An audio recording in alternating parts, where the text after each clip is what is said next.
What's going on, XCFL fans? It's Nick Larson here with my guy Brent Foster, and we're back for episode 3 of the Hitstick podcast.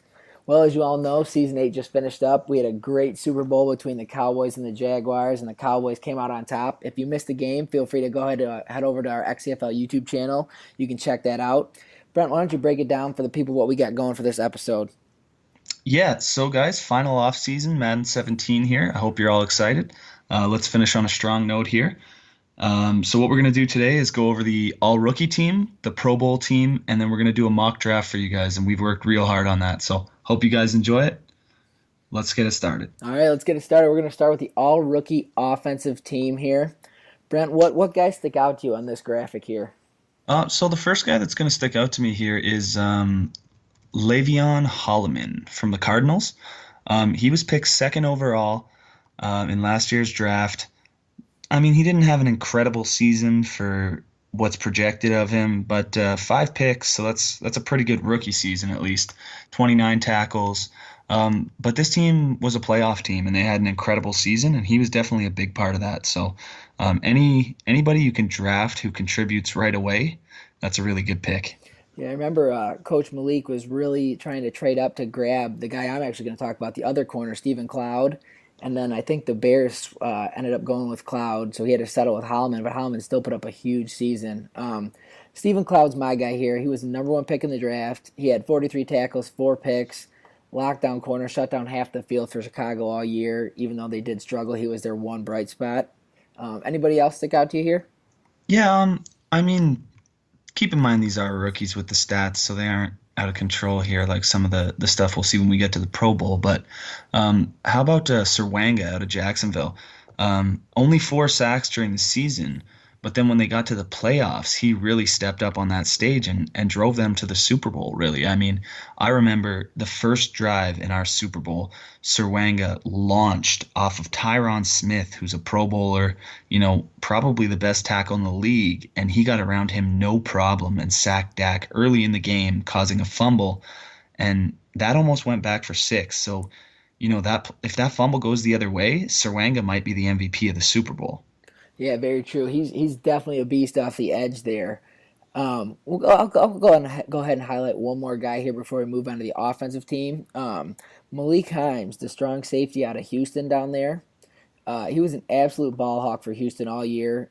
He came up with 48 tackles, 6 for a loss. He had 3 interceptions, and he also forced 2 fumbles on the season. Made big-time plays for another team that did struggle, but he was their one bright spot. So let's head over here and we'll go right to the offensive team. A lot of good players on here. Who sticks out to you? Xavier Oman, man, for sure. This guy came in for the Bills, I think maybe 3 or 4 games into the season.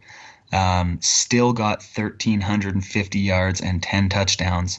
That's only off 221 attempts. I mean, this guy averaged 6.1 yards a carry. That's incredible for a rookie. This guy, there's just not enough that can be said about him. Led the Bills to an excellent season, finished up 14-2, and they're more of a running team than a passing team. So hats off to him. Yeah, you can see a bunch of Bills on this graphic here as well. The big thing with Oman is I'm hearing rumors this offseason that he's getting traded to the Colts. Yeah, I've heard those as well. Yeah, that could be a big trade here, shake up the XCFL a little bit. Hey, the Colts were just outside of the playoffs this year. Get a big name like him. If he can keep this going, I bet you the Colts are in there next year. Oh yeah, definitely a difference maker. Well, let's stick with the running back position and talk about the guy out of San Francisco, Adrian Hilton. Hilton's a speedster, another rookie that came in, ran for 1,000 yards, 10 touchdowns. He also caught the ball 25 times for another 6 touchdowns, so a total of 16 touchdowns. NFC Rookie of the Year. Just a big year from him. Was huge in the pass game, like I said. Just an all around back. Yeah, that guy can blaze, man. I saw him running the 40 back in college, and my God, it was like men against boys when you saw him go up against everyone else. Absolutely. What else you got on this one here? William O'Connell. Gotta bring up someone from the Super Bowl champs. He's their only real rookie standout. That team's more developed than others, but this guy made the actual Pro Bowl. He didn't just make the our rookie Pro Bowl. He's starting in the real Pro Bowl at the left guard spot. He only allowed 4 sacks the whole year, and he was working right beside Tyron Smith, and he did not miss a step. He was right there with him. Yeah, you got to think being a part of that Dallas offensive line, you definitely learn a lot coming in as a rookie from all those vets that are there. Zach Martin, Tyron Smith, all those guys. Big advantage for a rookie. Let's go over and hear the wide receiver, Garrod from the Cardinals. Dude had a monster year. Caught 80 balls, 1,309 yards, and 10 touchdowns. Really was that. I mean, he was actually drafted by the Jets, and I remember at 25, I believe, and Cardinals right after the draft hit up the Jets and was like, "Bro, need him. Dude's a difference maker," and he sure made a difference for the Cardinals all year long. Yeah, Jets had a 9-7 season too. Imagine if they would have kept him. Oh, I know, just an all around difference maker out wide, wins one on one matchups. Just dude's a stud. All right, we're gonna switch gears here and jump over and look at our Pro Bowl rosters. Before we get to that, we got a little breakdown of our actual Pro Bowl roster with our top 5 teams with the most Pro Bowlers. Brent, what do you notice about these top 5 teams we got on this little breakdown here? Well, I noticed that the two teams that I thought at the start of the year would end up in the Super Bowl have the most players. Obviously, the Bills didn't make it there. Jacksonville came out with a hell of a playoff, and also that Washington is a very offensive team. Yeah, seven offense, no defense. Yeah, for Oh sure. yeah, you definitely notice the teams. I mean, just like it should be, the teams who have the best record go deep in the playoffs get rewarded with the most Pro Bowlers. Yeah, I mean for sure, but it is a team effort, right? So Yeah, exactly. you Let can't have one star leading a team to a great record. I agree with you there. Let's go ahead and jump and look at the NFC offensive Pro Bowl team. Yeah, I mean, obviously the first thing that sticks out is check out that line, man. There's a whole bunch of stars there. Yeah, a lot of Dallas Cowboys.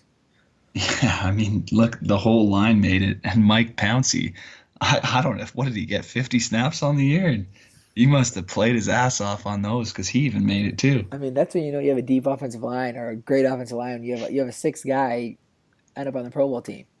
Yeah, I don't know what happened there, man. Must have done real well when they brought the goal line package in. To me, the guy that sticks out is probably Adonis Logan, the running back for Tampa Bay. Huge year. Led the league in rushing, couple 200, 300-yard games. Just kind of carried that Bucks offense when Jameis Winston struggled or the pass game wouldn't get going. Dude was a Yeah, I mean, beast. he set the single game rushing record this year as well, if I'm not confused. Like Yeah, yep, he had a hell of a game that one day. I think it was against Washington too, a playoff team, man. yep. He just walked up and down on them.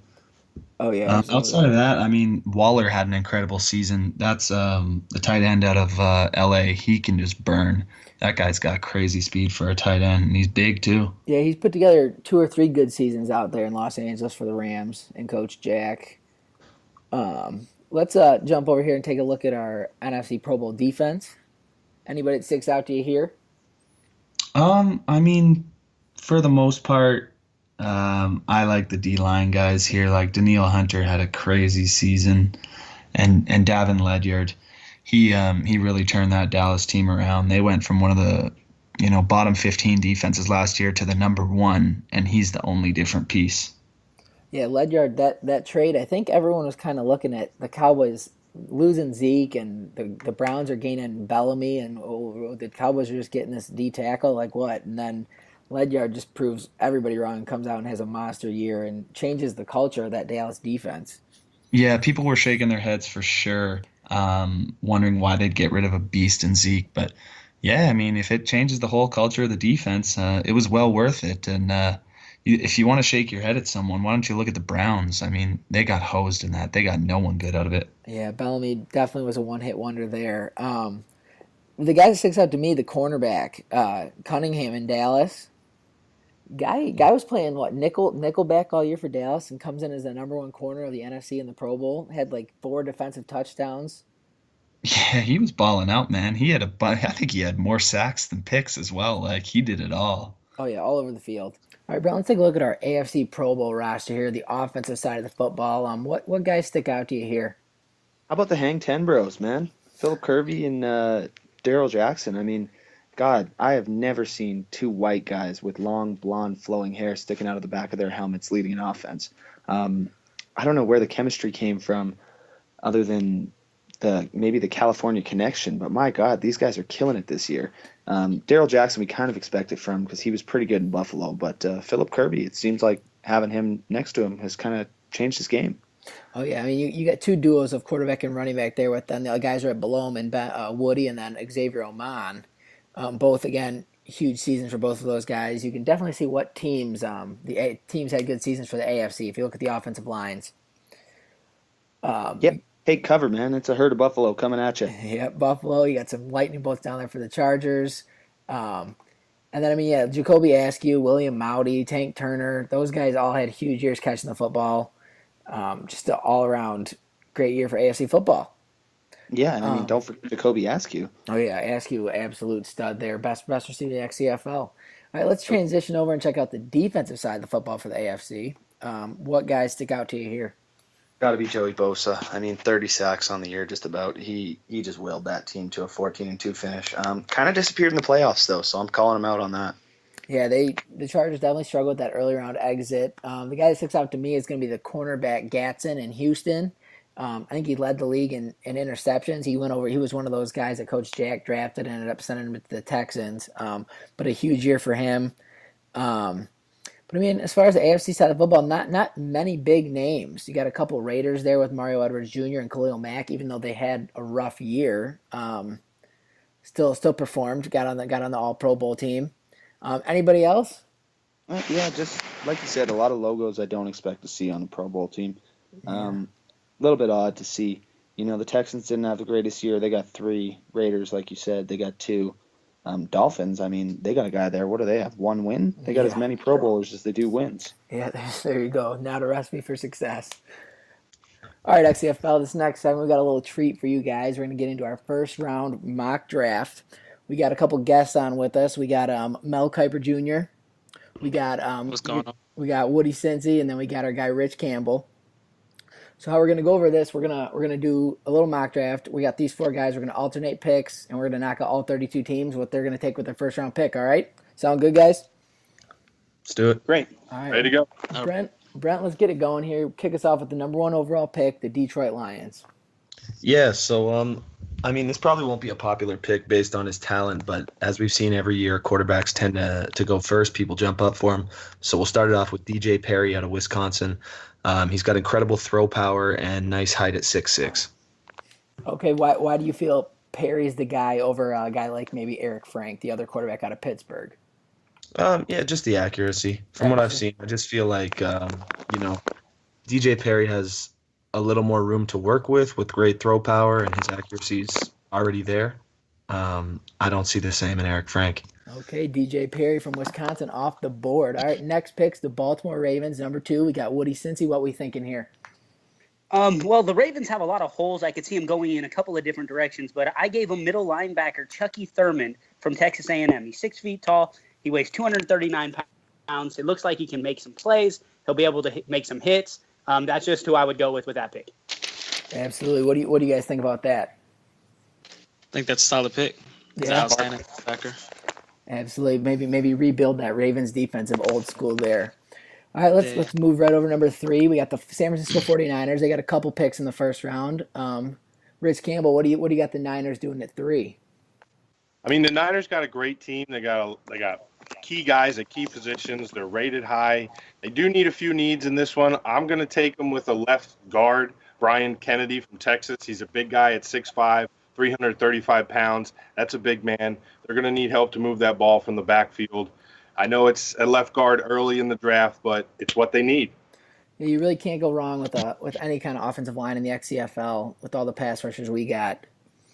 All right, we got the Super Bowl runner-ups drafting at number 4, the Jacksonville Jaguars. Mel, what do you got the Jags doing?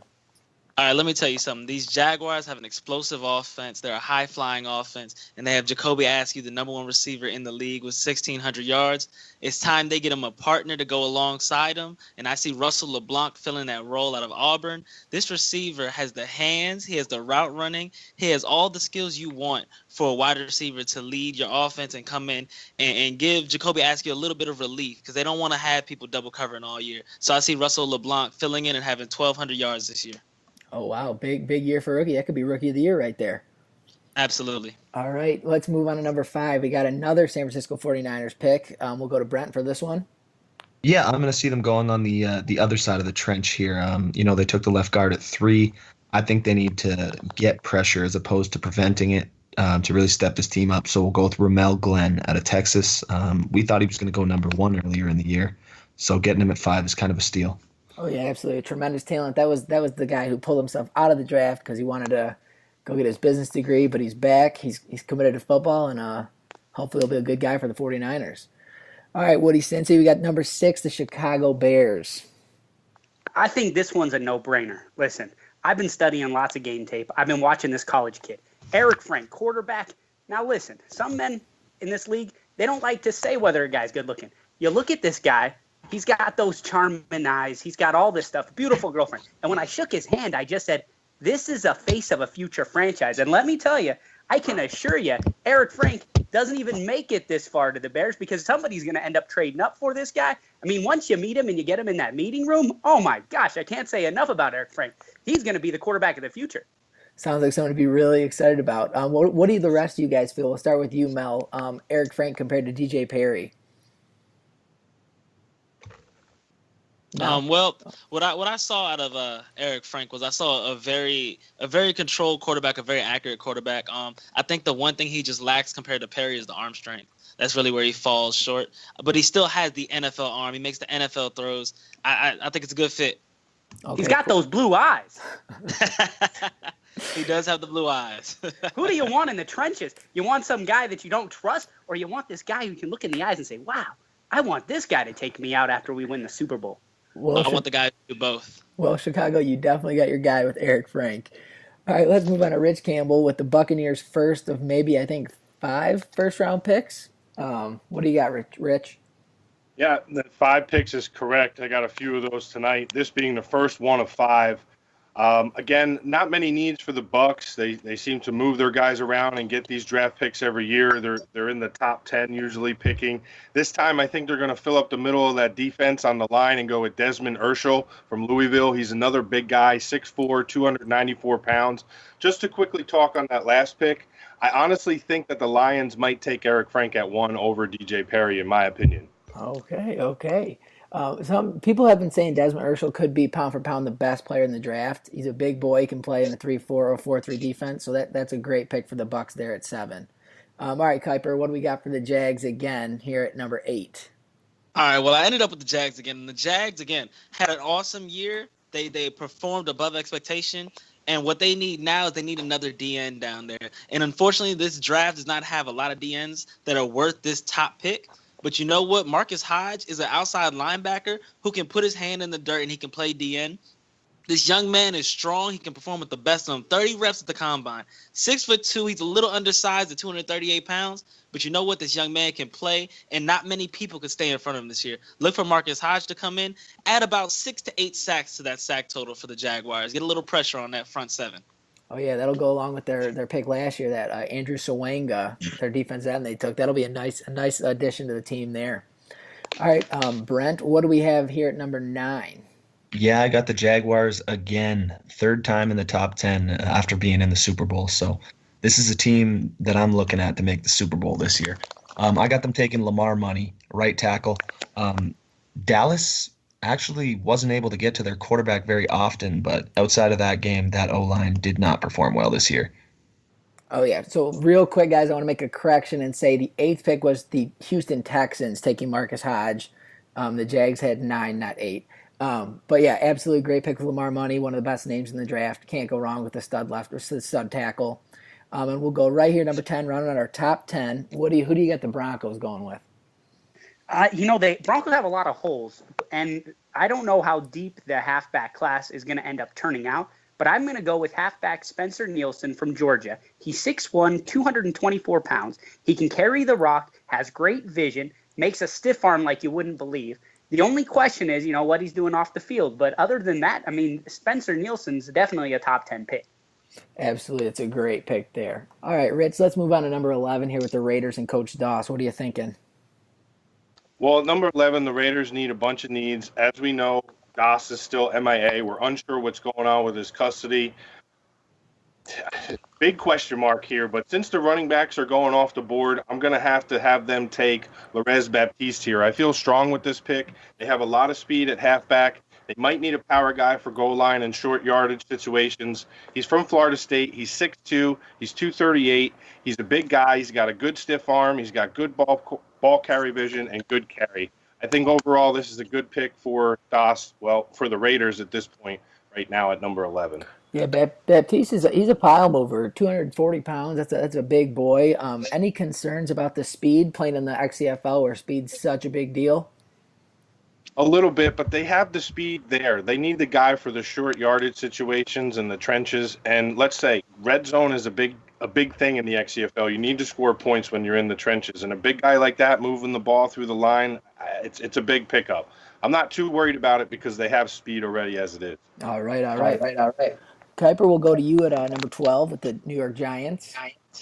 All right, the Giants need a lot of help everywhere. That's obvious. Everyone knows that we can see it. What I see them going for, though, right now is we're going to go for the left guard, Aaron Gowan, Ole Miss, 6'3", 313 pounds. He was number 1 of all guards in the bench press with 38 reps. The young man was a combine warrior, dominated the weekend, had a lot of buzz, had a lot of scouts talking about him. He's 23 years old.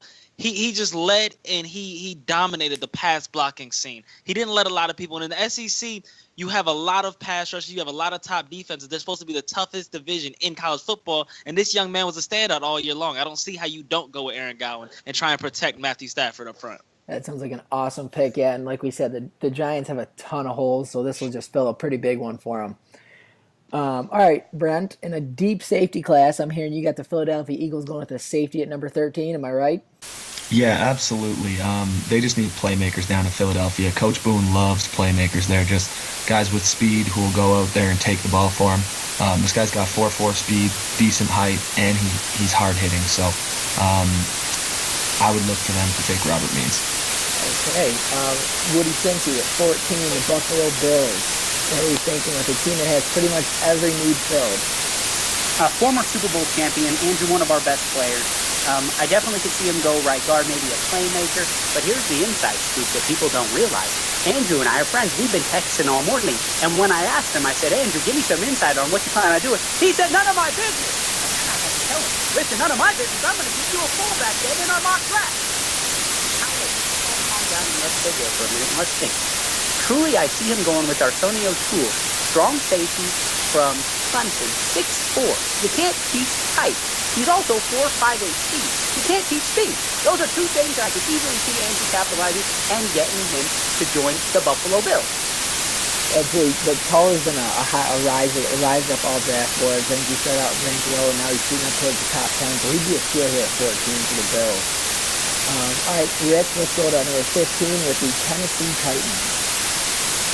Titans on the board here at 15. They need a few needs. I have them sitting with the cornerback. Now, mind you, in previous XCFL drafts, cornerbacks don't last this long at number 15. And this will be in the first one off the board. I'm going to give him Lavari Collier from Ole Miss. He's 6'1", 212 pounds. He's got good zone coverage, good man coverage. He can press up on the ball. He's got decent scouting numbers. Overall, he's the 8th best player in the draft, in my opinion. And to get him at 15 is a steal. I agree. In Tennessee, he's been all over the market asking for corners, so this could fill a big need for them. He's still there at 15. All right, Kaiser, what do you got for us with another pick by the Tampa Bay Buccaneers? Before I do my pick, I'm going to just say about the Collier pick, I'm not so sure. Most of the people I talked to at the Combines, they looked pretty bad last week. So I'm not too confident in how good he's going to be. I think they might go Jasper there. I think he's a little bit more consistent in his postseason to offseason workouts this year. But for the Buccaneers, I think Pepe's going to be very happy to replace Funches, who just got traded to the Eagles, and they're going to pick up Kenyatta Galt, the wide receiver, 6'1", 199 pounds, out of USC. I understand the stigma about USC wide receivers. Outside of Keyshawn Johnson, they haven't really had one that really panned out. But you know what? This young man has the hands. He has the decent speed, the NFL speed. He's only 21 years old, so he has a lot of room to grow and expand. And with that flying offense down there with Jameis Winston, I see nothing but success for this guy. That sounds like a perfect fit for the Buccaneers down in Tampa. All right, Brent, let's go to the Kansas City Chiefs. They just acquired the 17th and the 20th pick from the 49ers. So what are they going to do with their first pick here? Well, I think they're going to do exactly what Mel Kiper just talked about, man. They're going to go out and get that cornerback, Pearson Jasper. Out of Wisconsin, 6'1", decent speed. He could definitely improve that, maybe lose a couple pounds. But he's like glue. He sticks to those receivers like no other. All right, there you go. Corner's starting to make a little run off the board here. Woody, what do you got the Los Angeles Rams doing at number 18? Well, because I know Jack so well and because we're mortal enemies, I hope that he takes a fullback. But now here's the thing. He likes having a quarterback. He likes having speed. I could see him going quarterback here, but because I think both the top quarterbacks will be off the board, I see him going with right outside linebacker Xavier Autry. Now, he might not have the best projected stats, but you can't teach speed. He's 4'6" speed. He's 240 pounds. It's 6'2". And I think the most important position, Jack, is the ability to create different looks and create different turnovers and create different hits. And Xavier Autry fits that kind of style that Jack plays. Yeah, we all know how Coach Jack likes his fast outside linebackers. All right, let's go down to number 19, the New York Jets. Rich, what do we got Bano Jr. doing here? Well, the Jets need a lot of needs, mostly on defense. They need a little bit of help on the line. I originally had them going with the left tackle, but in this instance, with quarterbacks coming off the board so quickly, they're going to have to grab Cornelius Phillips out of Texas A&M. He's 6'1", 212 pounds. He's got decent zone coverage, and he's got okay man coverage. The press needs a little work. But I think overall he'll fit nice in with what the Jets picked up in the free agency. So overall, I think Cornelius Phillips is the best pick the Jets are going to get since this is their only pick early on in the draft. All right, those are three top corners off the board. Mel, what do we got the Chiefs thinking with their second pick here at number 20? Well, with the Chiefs, last year they had a hard time throwing the ball. They only had 11 touchdowns, 22 interceptions, and the only receiver to really note is Darby Phillips, who had 800 yards and 3 touchdowns. So what they're going to look for is a playmaker, and the playmaker they need is going to be Dominic Cromartie, son of Antonio Cromartie, of that illustrious Cromartie family, out of Stanford University, 6'2", he's 216.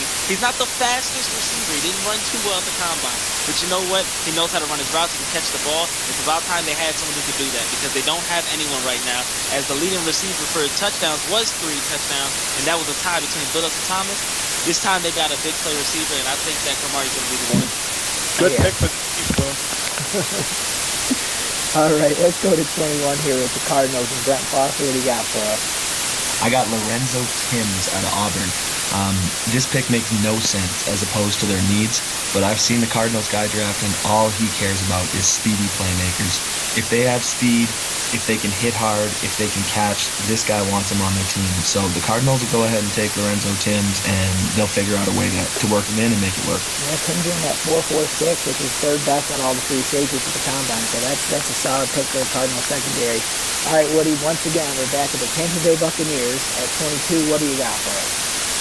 All right, Air V, a resident European. What would he like to get more than anything? I think a playmaker. I see it being tight end, and Lane Wilkins fits that system. 6'3", 245.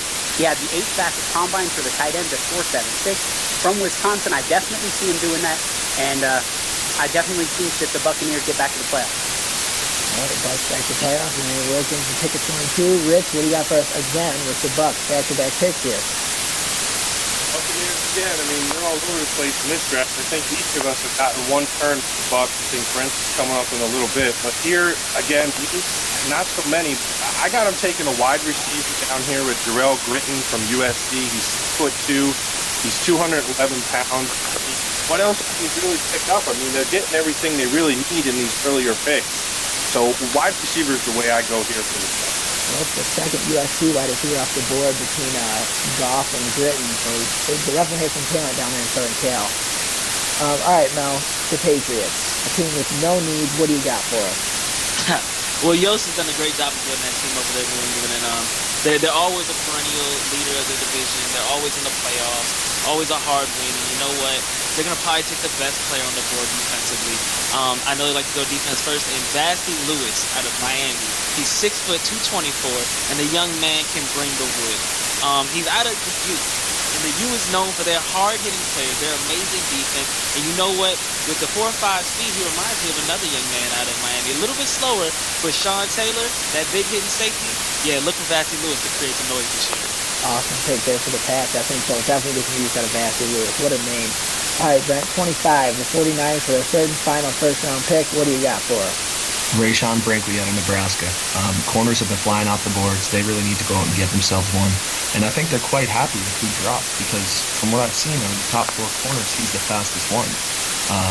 So, you can work on coverages. You can't teach speed. So at the end of the day, I think they're quite happy to get him. He's 6'1" as well, so he can get up there and knock those balls down. Oh, yeah, absolutely. Great pick there for the 49ers, cranking up their secondary. All right, Woody, the Minnesota Vikings. What do we got Coach Nick doing there? Well, I think Nick has some awesome news with signing Harrison Smith. I know he really likes him, even though he's like 50 years old playing. Congratulations on getting that. But then I found out his quarterback died, and I thought he's going to have to draft a quarterback. But you know what I would do if I was him? He likes to move the ball. There's not going to be a great left guard probably still on the board. So why not get A.J. Carlisle, the left tackle, and move him to left guard to help him out? The guy's strong. He had the 42 reps, the first one in his class. And strength, you can do anything on that offensive line. And that helps create holes for his dynamic running back. And I see Nick going back to the playoffs again. All right, great pick there for the Vikings. Let's go on to number 27 to the Cleveland Browns. Rich, what do you got for us? At number 27, the Browns got a few needs. They got a bunch of draft picks. They're going all over the place in free agency, and I think this one here is a smart pickup, a solid middle linebacker in Randy Bean.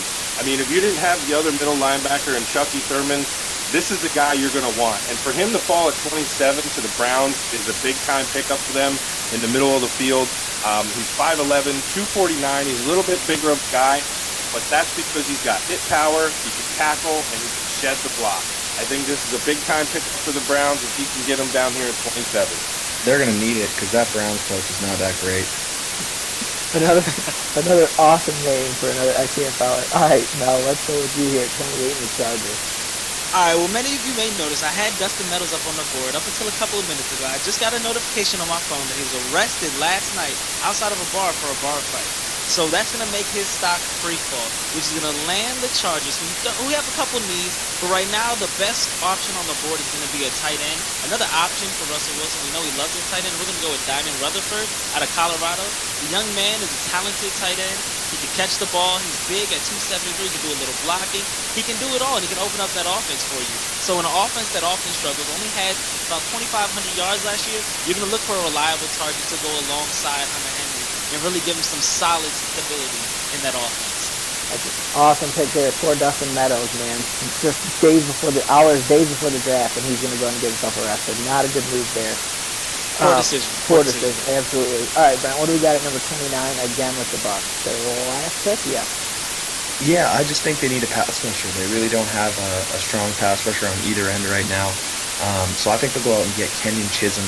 I don't actually like the pick. I don't think he's going to do much in the league, but the Bucs have had so many picks so far that it's tough to project what they need. Oh, yeah, I agree with you. So Kenyon Chisholm from UAB off the board. All right, Woody, what do we got for the Bengals? Coach Brian at number 2. Yeah, I could easily see Brian going with a defensive playmaker, somebody in the secondary, but he also likes to run the ball a lot. I could easily see him getting a right tackle in Lamar Jackson. He's 6'7", 21 years old, 327 pounds from Houston. He's a pass blocker, but he also can be that run blocker for you.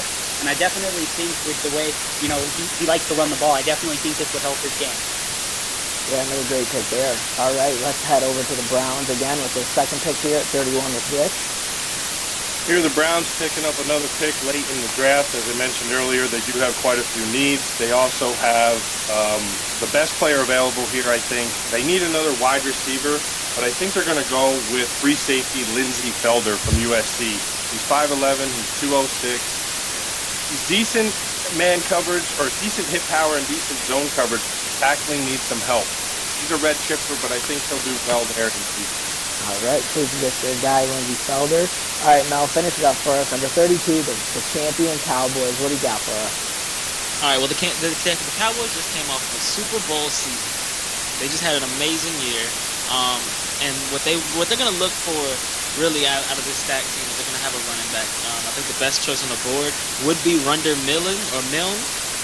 Big bruiser back out of Oregon, but you know what? I just don't think that Brendan's going to go for a power back. I think he's going to go for a two-headed back with a speed back system, both of them, and then we're going to go with Gordon Harmon out of Clemson, 6'1", 215, so he's a big guy. He can take a hit, but he also runs a 4.3 4.40, which is blazing fast. So if you have two running backs who can outrun the defense and stretch it both ways, left and right, and Harmon can go up the middle, you have a versatile offense to keep Dak Prescott off his back and a little bit more balance. I think the Cowboys are going to be vicious next year. Just that the Cowboys need another playmaker in the backfield, so that's a dangerous team getting some serious speed. All right, first round's all wrapped up here. Let's go ahead now, and I'm going to have each of you guys pick and highlight a player that you think will have big-time success in the XCFL. So, Brent, let's start with you. Who do you think here? I'm going to go with my favorite player in this whole draft, Ramel Glenn. We talked about him earlier in the season on the Hitstick podcast when he was thinking about becoming an agent instead of a player. I told him that was not an option. Change your mind, son. And he did. He came back, and look who he's going to. The San Francisco 49ers, they just missed the playoffs this year. One more win against the Rams during the season, and they would have been right there in Week 17 to play out for it. On top of that, they added the left guard and the cornerback as well, and I think those three players are going to be enough to push them over the top.